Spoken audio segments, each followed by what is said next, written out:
সুপ্রভাত। নমস্কার জানিয়ে আজকে আবার একটা নতুন দিন শুরু করলাম।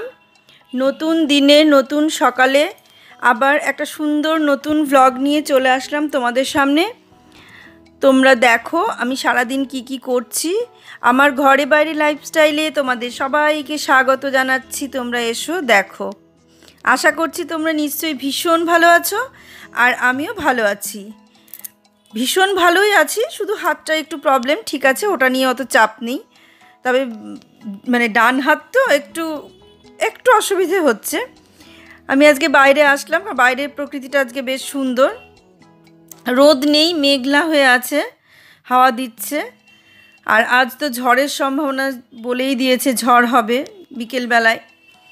তা দেখো আমি সকালবেলায় চলে আসলাম। বাইরে থেকে এসে আমি আমার গোপাল বাবাজিকে এখন ঘুম থেকে তুলব। খুব সুন্দর ঘুমিয়ে আছে শান্ত হয়ে, মশারির ওপর থেকে একটু দেখিয়ে দিলাম। এবার ওকে আমি ঘুম থেকে তুলে নেব। এই দেখো মশারি খুলে নিচ্ছি, পরপর ঘুম থেকে তুলে তারপর পরপরে অন্যান্য যা যা কাজ আছে টুকটাক সেগুলো করব। আর কাজগুলো আমি তো বাঁ হাতে করছি বেশিরভাগ, ডান হাতে একটু কমই করছি। কিন্তু যতই বলো ডান হাত আর বাঁ হাত, মানে যে হাতই হোক, আজকে আমার ডান হাত হয়েছে বলে আমার আরও বেশি কষ্ট হচ্ছে, কিন্তু বাঁ হাতে হলেও কম কষ্ট হয় না। দু হাতেরই সমান সমান কাজ থেকে আমরা ভাবি হয়তো ডান হাতটা না হয়ে যদি বাঁ হাতটা হতো তাহলে হয়তো ভালো হতো। কিন্তু আবার যখন দেখতাম যে বাঁ হাতটা হয়েছে, তখন আবার ভাবতাম এই হাতটা না হয়ে এই জায়গাটা হতো তাহলে বোধহয় ভালো হতো। কিন্তু আসলে কি সেটা সত্যিই তাই? যে শরীরের যে অঙ্গটা যখনই মানে একটু অকেজো হবে, একটু অসুবিধে হবে, তখনই মনে হবে এটা না হলেই হতো, এটা না হলেই হতো। যে জায়গাটা আমি দেখেছি, একটু যদি গলায় ব্যথা হয় তাহলে সারা শরীরে কষ্ট পায়, একটু যদি কানের কোনো জায়গায় একটু ব্যথা হলো সারা শরীরে আমরা কষ্ট পাই, হাতের কোনো একটা আঙুলও যদি একটুখানি কোনো ব্যথা হয় বা কিছু হয় তাহলে আমরা সেটা নিয়েও কষ্ট পাই। যার যখন যেটা হয় সেটাতেই কষ্ট হয়।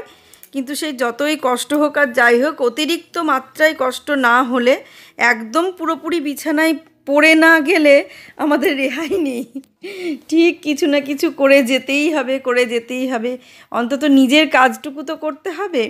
যেমন এই যে দেখছো আমি গোপালবাজিকে শোয়ানো, ঘুম পাড়ানো, উঠানো, তারপরে তাকে সেবা দেওয়া, যে সমস্ত কাজগুলো আমার আছে, যে সমস্ত ভালো লাগাগুলো আমি করি, এগুলো তো আর আমি অন্য কাউকে দিয়ে করাতে পারি না। হয়তো ভাতটা আমি যখন বাড়তে পারছি না তখন বললাম, কেউ ভাতটা বেড়ে দিল, কি চামচে করে আস্তে করে তুলে তুলে অল্প অল্প করে সময় নিয়ে খেলাম, ঠিক আছে। কিন্তু এই সমস্ত যেগুলো ব্যাপার সেগুলো তো আমি নিজেই করি, ভালো লাগা থেকে করি, আমার ভালোবাসা থেকে করি। কাজে এগুলো আর অন্য কাউকে দিয়ে করাতে পারি না, এটাই ব্যাপার। আর যদি অতিরিক্ত মাত্রায় কিছু হয় তাহলে তো করেই, যেমন পুজো বুবাই করে, ওর বুয়ের বাবাও কখনো কখনো করে। তা এরকম ব্যাপার যে কেউ না কেউ অসুবিধে হলে করে দেয়। কিন্তু অন্যান্য যে কাজগুলো সেগুলো তো সমস্ত কিছু তো আর সবাই মানে করে দিতে পারে না। কিছু কিছু এমন কাজ থাকে যেগুলো নিজেকেই করতে হয়। এই যে প্রতিদিন সকালে উঠে এই যে কাজটা দেখছো, এই যে ভালোবাসাটা, এই যে ভালো লাগাটা, এই যে মানসিক শান্তিটা, এই শান্তিটা তো আর অন্য কেউ আমাকে এনে দেবে না। এটা আমি যতক্ষণ নিজে হাতে না করব ততক্ষণ সেই মানসিক শান্তিটা আসবে না। আবার দেখবে নিজের যে কাজগুলো থাকে সেই কাজগুলো অন্য কেউ করে দিলে হয়তো সেই সাময়িক মানে আমি সাময়িকভাবে ঠিক আছে করে দিল, ঠিক আছে, কিন্তু সারা জীবন মানে পরপর প্রতিদিনই যদি কেউ করতে থাকে, দেখবে তোমার মানে নিজের যে কাজগুলো তুমি নিজে হাতে এতদিন ধরে যে সমস্ত কাজগুলো করে এসেছো, সেই কাজগুলো অন্য কেউ করলে নিজেই মানসিক দিক থেকে ভালো লাগবে না। মনে হবে এ বাবা কেমন করে করলো, হয়তো সে তার সাধ্যমতো যথেষ্ট ভালোভাবেই করে, কিন্তু তবুও আমরা ঠিক নিজেরা যারা করি নিজে হাতে কাজ, তারা কিন্তু ঠিক সেই মানসিক শান্তিটা পায় না। প্রথম যখন আমি রান্নাটা অন্য কারোর হাতে দিয়েছিলাম, যখন আমি দিলাম, আমি বহরমপুরে এসেই প্রথম রান্নার লোক লাগাই, তার আগে তো আমার কোনো রান্নার কেউ ছিল না। বহরমপুরে এসে বুবাই 11-এ ভর্তি হলো, আমিও 11-এ ভর্তি হলাম একসঙ্গে, মানে বুবাই আর আমি দুজনেই 11-এ একসঙ্গে ভর্তি হয়েছি। যারা পুরনো ভিউয়ার্স আমার তারা জানো, আর যারা নতুন এসেছো তারা জানো না, তাদের জন্য বলছি। মানে যখন আমি 11-এ ভর্তি হলাম বুবাইয়ের সঙ্গে, একসঙ্গে আমি পড়াশোনা করেছি বুবাই আর আমি। তা তখন যেহেতু পড়াশোনাটা করতে হবে, সেই কারণে রান্না করতে গেলে পড়াশোনা করতে পারবো না, তখন রান্নার একজনকে রাখা হলো। তা এবার তার হাতে যখন পুরো রান্নাটা চলে গেল, তখন আমি মানসিক দিক থেকে পুরোপুরিভাবে একটু অন্যরকম হয়ে গেলাম, কিন্তু যদিও পড়ার তাড়নায় ছিলাম বলে সেটা গা করিনি। তারপর যখন পরীক্ষা হয়ে গেল হয়ে গেল সাথে মানে তখন মনে হতো মানে সে যখন করতো আমি মাঝে মাঝে গিয়ে করে ফেলতাম, মানে আমি দাঁড়িয়ে থাকতে পারতাম না, আমার অস্বস্তি করতো যে কী রান্না করছে, কেমন হবে, খেতে ভালো হবে কি না হবে। কিন্তু যতদিন পড়াশোনাটা করেছি ততদিন আমার সেটা মানে অতটা গুরুত্ব দিইনি, কারণ আমি তো একটা কাজের মধ্যে ছিলাম। কাজে ওইটা নিয়ে আমি আর মাথা ঘামাতাম না যে কেমন রান্না করবে, কি হবে কি না, এটা নিয়ে আমি অত মাথা ঘামাতাম না। কিন্তু যখন আমি পড়াটা শেষ হয়ে গেল তখন আমার মাথার মধ্যে মনে হতে লাগলো যে কিভাবে কি করবে না করবে, হ্যান ত্যান এরকম মনে হতে লাগলো। কিন্তু আমার বহরমপুরে যে মেয়েটা রান্না করতো মিঠু বলে, সত্যি মেয়েটা ভীষণই ভালো ছিল। মানে জানি না আমার সঙ্গে এদের এত ভালো সম্পর্ক হয়ে যায় কেন, বা এরা এত আমাকেই বা এত ভালোবাসে কেন আমি সেটাও জানি না। মানে ওরাও আমাকে ভীষণ ভালোবাসতো, ভীষণই ভালোবাসতো। আর মিঠুর তো তুলনা হয় না, মানে চা করা থেকে শুরু করে আমি কখনো বহরমপুরে থাকতে আমি মিঠু আসার পর থেকে আমি চা করে কখনো খাইনি। এর আগেও তোমাদের আমি বলেছি চা কখনো করে খাইনি। মিঠু প্রত্যেক দিন সকাল বিকেল সন্ধে যতবার চা করতাম ও চলে আসতো, সকালে একবার আসতো চা করে দিত, আবার আর এক বাড়িতে রান্না করতো, সেই বাড়ি থেকে রান্না করে যাওয়ার পথে আর একবার আসতো। যখন মানে আমাদের বাড়ির ওপর দিয়েই যেত, যে বাড়িতে আমি ভাড়া থাকতাম সেই বাড়ির ওপর দিয়েই যেত, তখন আবার ঢুকতো। আমি একসঙ্গে আবার বসে চা খেতাম, আমি মিঠু, তারপরে আমার সামনের বাড়ি একটা আমার বান্ধবী ছিল সীমা বলে, সে একসঙ্গে মিলে আমরা চা খেতাম। তারপরে ও চলে গেল, আবার বিকেলে একবার আসতো, এসে বৌদি চা খাবে, হ্যাঁ, আবার চা করে খেটে ও যে বাড়িতে রান্না করতো আর একটা বাড়িতে, সেই বাড়িতে চলে যেত। সেখান থেকে আবার বাড়ি যাওয়ার পথে আমাদের বাড়িতে এসে রুটি করতো। তখন যখন আমাদের বাড়িতে এসে রুটি করতো রাত্রিবেলায়, তখন আবার একবার চা হতো। মানে এরকম চায়ের কোনো নির্দিষ্ট সময়সীমা ছিল না, 4-5 বার তো হতোই, তাছাড়াও অনেকবার হতো। আর সেই চা আমি কখনো করে খাইনি, ওরাই চা করে দিত, ওরাই মানে হাতের সামনে এনে দিত। আর যতবার চা হতো ততবার চায়ের কাপ ধোয়া পরিষ্কার করা এগুলো সব মিঠুই করতো। মানে সেই কারণে আমি এতটা মানে অসুবিধা হতো না আমার এতটা, আর আমি এত চা খেতাম প্রচুর পরিমাণ। বহরমপুরে এসে আমার চা খাওয়াটা বাড়লো। তারপরে ছিল পঞ্চমী বলে একজন ছিল, বলেছিলাম, সেও খুব ভালো। মানে আমার শরীর খারাপ হলে বিছানা গোছানো থেকে শুরু করে সমস্ত কিছু করে দিত। মানে কোনো রকমভাবে আমি কোনো কিছু বুঝতে পারিনি বহরমপুরে থাকতে। তারপরে আমি যখন এক মাসের জন্যে কৃষ্ণনগরে চলে এসেছিলাম, সমস্ত কিছু গুটিয়ে পাটিয়ে নিয়ে কৃষ্ণনগরে চলে এসেছিলাম ভাড়া বাড়িতেই। মানে কৃষ্ণনগরে আমাদের একটা জমি কেনা ছিল, তা সেখানে বাড়িঘর করবো বলেই চলে আসলাম। কিন্তু সেই সময় বুয়াই আবার চাকরি পেয়ে গিয়ে উড়িষ্যায় চলে গেল, প্রাইভেট কোম্পানিতে, L&T সেই কোম্পানিতে চাকরি পেয়ে চলে গেল উড়িষ্যাতে। এবার আমি আর থাকতে পারলাম না, বলেছিলাম, সেখান থেকে আবার সমস্ত গুছিয়ে নিয়ে আজকে গোপালকে সকালবেলায় উঠে, কালকে রাত্রে দেখে যে মালাটা নিয়ে এসেছিলাম সেই মালাটা এই দেখো সকালবেলায় উঠে পরিয়ে দিলাম।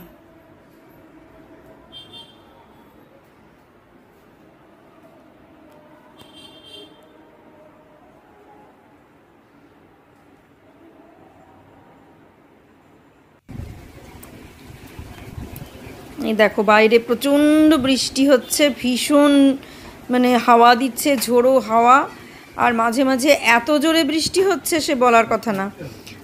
আমরা একবার চা খাওয়ার জন্য বারান্দায় গিয়ে বসলাম, যে বারান্দায় বসে চাটা খাবো, একটু কম ছিল বৃষ্টিটা, কিন্তু যেই বসলাম আর এত জোরে ছাট দিতে শুরু করলো, আবার চাটা নিয়ে সব চলে আসলাম ঘরে। এই রকম পরিস্থিতিতে সেই বৃষ্টিটা দেখানোর জন্য দেখছি, মানে আস্তে আস্তে সময় যত যাচ্ছে তত বাড়তে শুরু করছে, ঝোড়ো হাওয়া বৃষ্টি সব কিছুই। এরপর তো রাত আছেই, রাতেই হবে ঝড়। মানে ভয় লাগছে রীতিমতো, কারণ টপে থাকি, সেই জন্যে ভীষণই ভয় লাগছে ঝড়ের ব্যাপারটা নিয়ে। দেখা যাক কতদূর কী হয়। তা যেটা বলছিলাম যে আমি সমস্ত নিয়ে আবার কৃষ্ণনগর থেকে বহরমপুরে চলে আসলাম। তখন পঞ্চমী আবার অন্য বাড়ি যেহেতু কাজ ধরে নিয়েছিল, তাই বুলু বলে একজনকে পেয়েছিলাম। সেই বুলু মেয়েটাও ভীষণ ভালো ছিল। আবার কৃষ্ণনগরে আমি যে দুজনকে মানে পেয়েছিলাম, আন্না বলে একজন রান্না করতো, আর মানে তার ওই মানে ওরা এতটাই ভালো সে বলে বোঝানো যাবে না, ভীষণ ভালো। বাইরে যে কাজ করতো সে মেয়েটাও ভালো ছিল।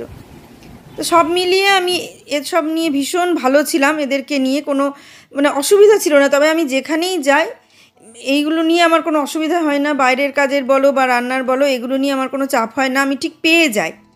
এইটা আমার একটা সুবিধা, যে যখনই যা হয় পেয়ে যায়।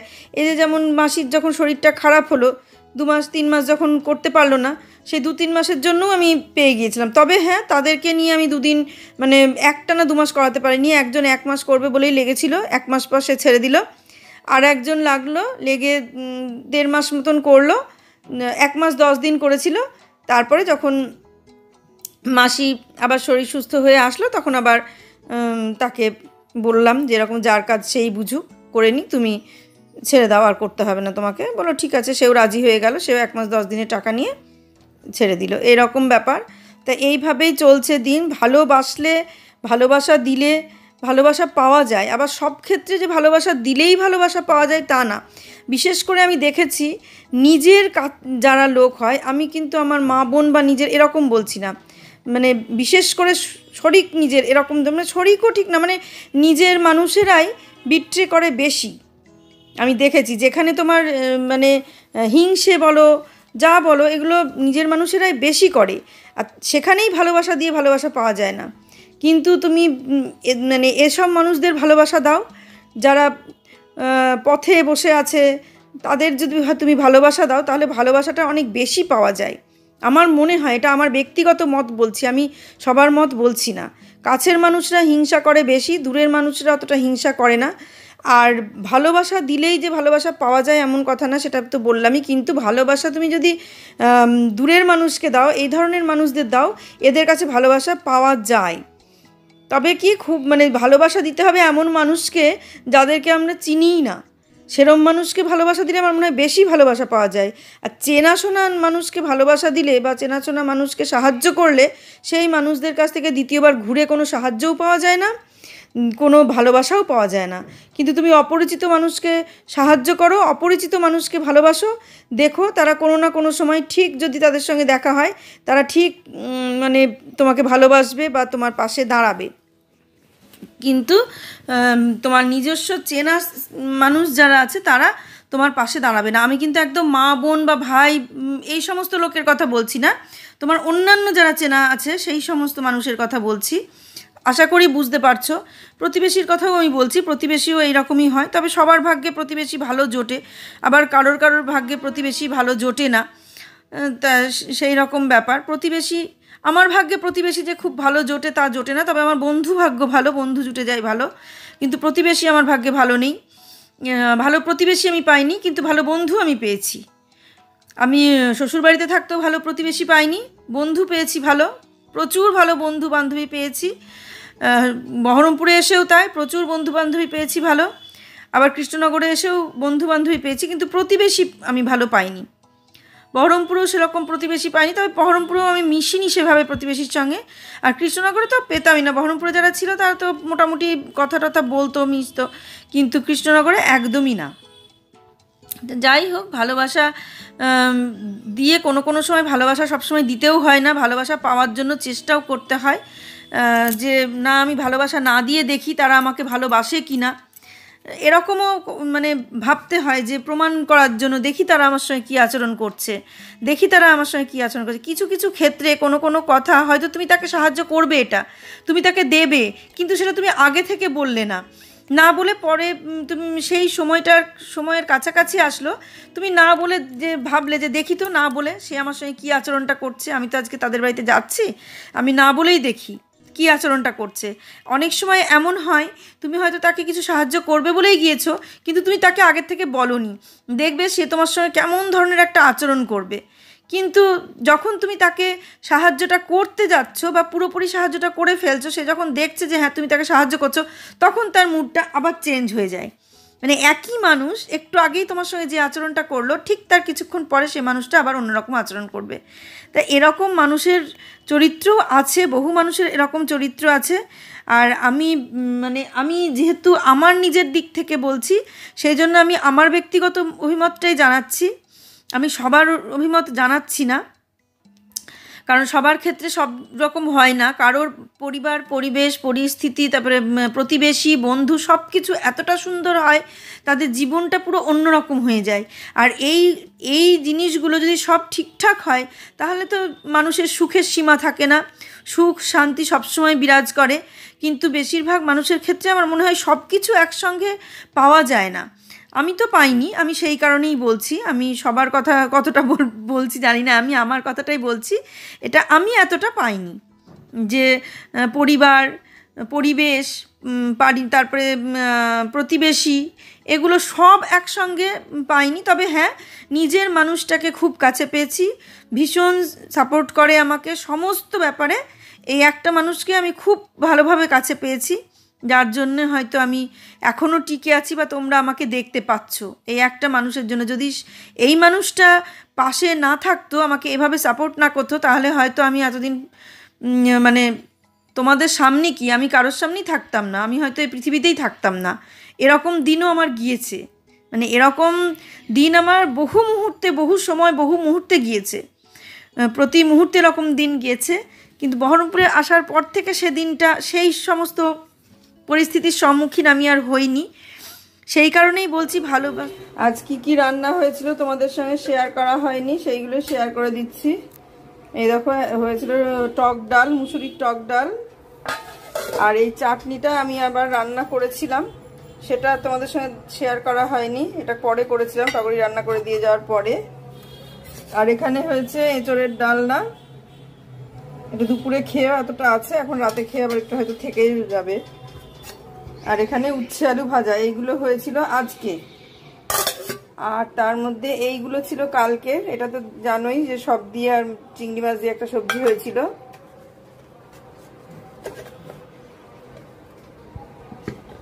আর এটা সেই দিনকার শাক।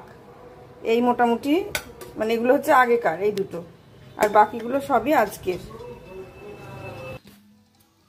তো যেটা বলছিলাম যে ভালোবাসা দিলেই যে ভালোবাসা পাওয়া যায় তা না, ব্যক্তিগতভাবে আমি পাইনি কখনো, সেই জন্য আমি বললাম কথাগুলো। হয়তো অনেকে শুনলে, আমার পরিচিত যারা আছে তারা হয়তো শুনলে ভাববে বা বলবে বা মনে মনে আনন্দ পাবে যে হয় যে নিজেই খারাপ, তুমি নিজে খারাপ, সেই জন্য হয়তো তুমি এগুলো পাওনি। কিন্তু আমি কতটা খারাপ সেটা তো আর আমি কারোর কাছে প্রমাণ দিতে পারবো না, বা কতটা ভালো সেটাও আমি কারোর কাছে প্রমাণ দিতে পারবো না।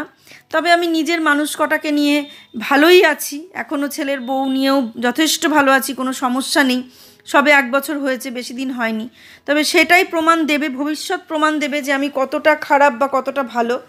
আর যারা জানে, যারা দেখছে আমাকে, তারা বলবে আমি কতটা খারাপ কতটা ভালো। আমি নিজে প্রমাণ দিতে পারবো না।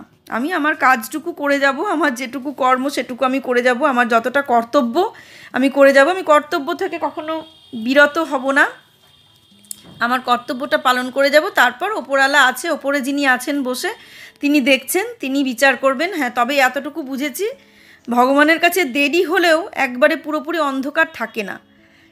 আজকে আমার হয়তো সব কিছু দেরিতে হয়েছে, যা দেখছো তোমরা সব দেরিতে, চাকরি জীবনের শেষে, আমার জীবনেরও শেষের দিকে হয়েছে ঠিকই, কিন্তু হয়েছে, অন্ধকার করে তিনি আমাকে রাখেননি।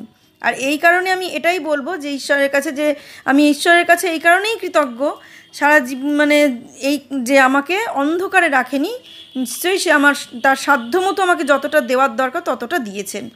আর তাতেই আমি খুশি, এতেই আমি যথেষ্ট খুশি আছি, এটা নিয়েই খুশি। এতদিন যে আমি কষ্ট করেছি, সেই কষ্টটা তারা ওপর থেকে দেখেছেন, ঈশ্বর ওপর থেকে দেখেছেন, ওপরে যে ওপরওয়ালা আছেন তিনিই দেখেছেন বলেই আমার সেই কষ্টটা তিনি লাঘব করেছেন, অবশ্যই লাঘব করেছেন। এটাই আমি তাদের কাছে কৃতজ্ঞ। একমাত্র যত যাই অন্যায় আমি করি না কেন, যেভাবে যেটুকু অন্যায় করি না, যতই আমি ভাবি যে তোমার কাছে ফাঁকি দিচ্ছি, তার কাছে ফাঁকি দিচ্ছি, সে তো জানতে পারলো না, ও তো জানতে পারলো না, কিন্তু না, সবাই জানতে পারুক না পারুক, ওই একজনের কাছে আর ফাঁকি দেওয়া যাবে না। যিনি বসে আছেন সবার মাথার উপরে, তার কাছে তো কোনো ফাঁকি দিতে পারবো না। আমি এখানে ফাঁকি দিলাম, কিন্তু সেখান থেকে তো সে দেখতে পাচ্ছে যে আমি কতটা ফাঁকি দিচ্ছি, কতটা আমি অন্যায় করছি। কাজেই জ্ঞানও তো কোনো অন্যায় করিনি, আর করবও না। তাতে আমার যা মানে ভাগ্যে যতটা যা আছে হবে। তা আজকে সারাক্ষণ তোমাদের সঙ্গে গল্প করতে করতে অনেক কাজ করে ফেললাম। ঠাকুর ঘরটা গোছানোর দরকার ছিল, সেটা গুছিয়ে ফেললাম। অনেক কদিন ধরে গোছাবো গোছাবো করছি, বলছি তোমাদের, কিন্তু গোছাতে পারছি না। গুছিয়ে ফেললাম। এবার দেখো, আমি আজকের মতো ব্লগটা এখানেই শেষ করব। তোমাদের কেমন লাগলো আমার ব্লগটা? আর অনেক কথা বললাম, যে ভালোবাসা দিলেই যে ভালোবাসা পাওয়া যাবে তার কোনো গ্যারান্টি কেউ দিতে পারবে না। ভালোবাসা পাওয়াটাও একটা ভাগ্য, কিন্তু অনেকে অনেক অন্যায় করে কিন্তু তবুও ভালোবাসা তারা পায়। আবার দেখেছি যারা বেশি ভালো মানুষ হয় তারা কিন্তু জীবনে সেভাবে ভালোবাসা পায় না বা দাঁড়ায় না। আসলে তারা সবাইকে খুশি করতে যায়, তো গিয়ে নিজেই অখুশিতে থেকে যায়। যেন প্রত্যেকটা মানুষকে খুশি করার দরকার আছে বলে আমার জীবনের শেষে এসে তাই মনে হয়, যে প্রতিটা মানুষকে খুশি করার কোনো দরকার নেই।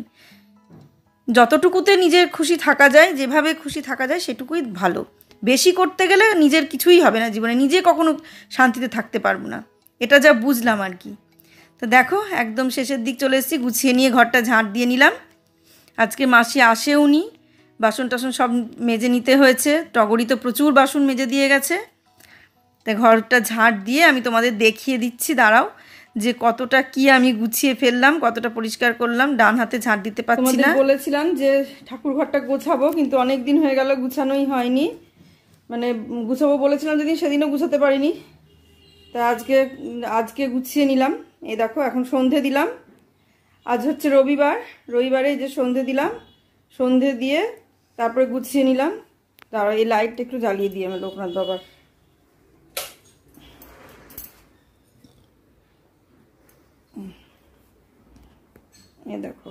এই দেখো, এগুলো কিছু গোছায়নি, এগুলো যা ছিল তাই আছে।